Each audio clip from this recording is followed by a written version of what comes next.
All right, let's look at another rational function, and I've got a list of steps and tools that we're going to use for graphing. So first of all, we want to find the domain of this rational function, and that means that we want to find the values of x that we need to exclude. So we're going to take that domain and set it not equal to 0, and then solve that like it's just equal to 0. So we're going to factor. We've got a quadratic, and it's got leading coefficient of 1, so we have x and we want to multiply to -6, add to positive 1, so that's going to be x plus 3, x minus 2. So we're going to find that the domain excludes two values, -3 and 2. Okay, the next step is we want to factor and reduce the original function.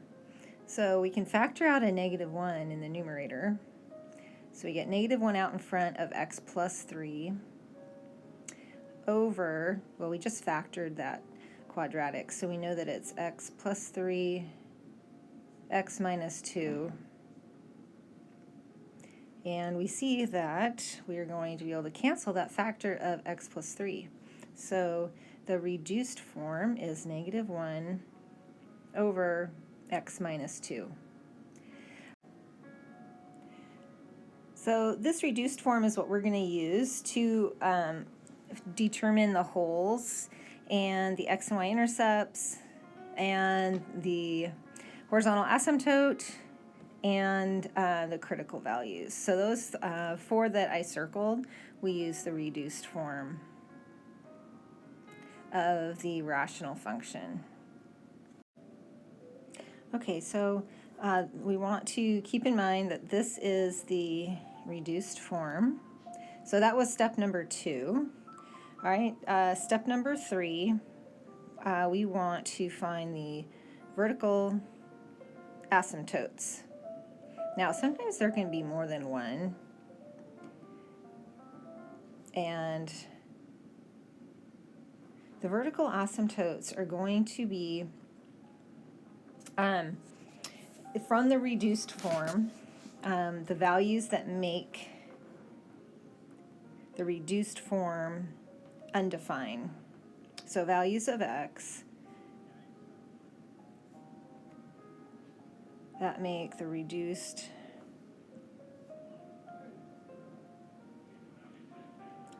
function, the reduced form of the function, equal to 0 in the denominator. Okay, so for our example, our reduced form is just that -1 over x minus 2. So if we set that x minus 2 equal to 0, we get x equal to 2. So this is our vertical asymptote. So we don't have a vertical asymptote for the value of x, -3, that comes from the factor that we crossed off. We only have a vertical asymptote from the one that remains in the reduced form. So the next step, which is where we determine the holes in the function, that's where we think about that x equal to -3 that's excluded from the domain. Okay, so a hole or holes are at x values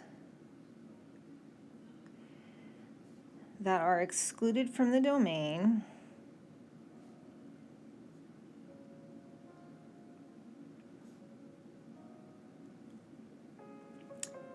but are not vertical asymptotes.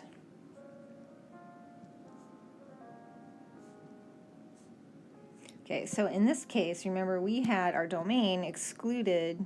Actually, let's do this in a different color. Our domain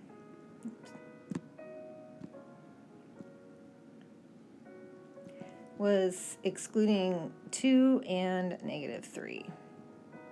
Okay, well, this one was the vertical asymptote. All right, so that means that we are going to have a hole at this x value. Okay, so a hole in the graph of the function at x equal to -3, and we want to figure out what the y value that's associated, and the y value is equal to f of -3.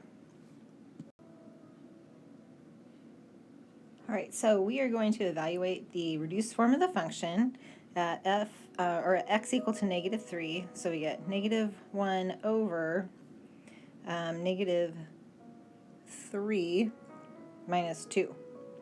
So we get -1 over -5, so that ends up being a positive 1/5.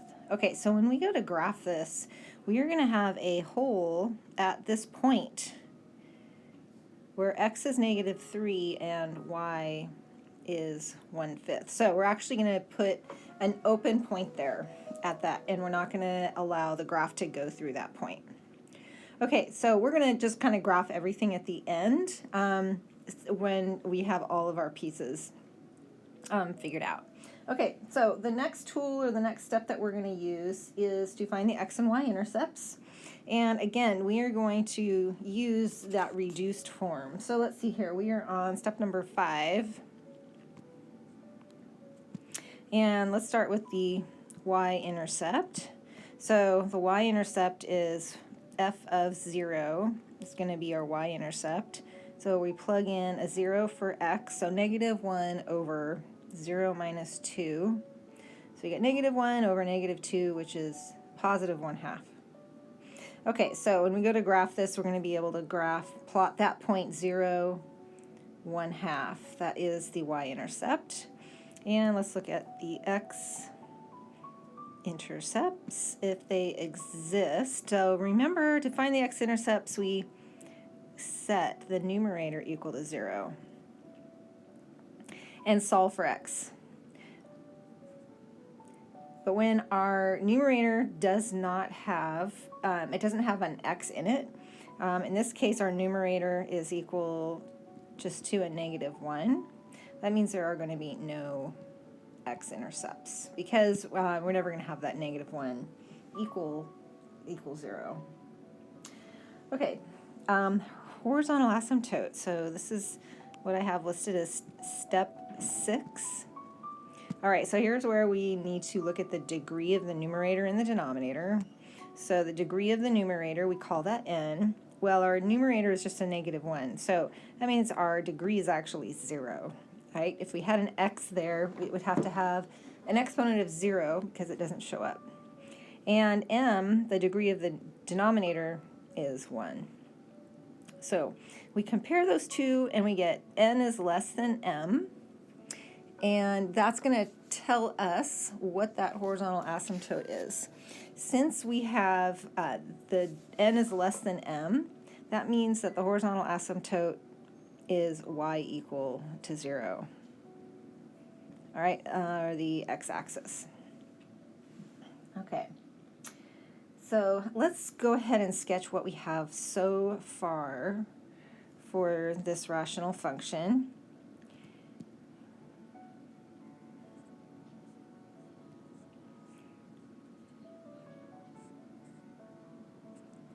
All right, so far we have got vertical asymptote at x equal to 2. So I'll go ahead and put that dotted line in there.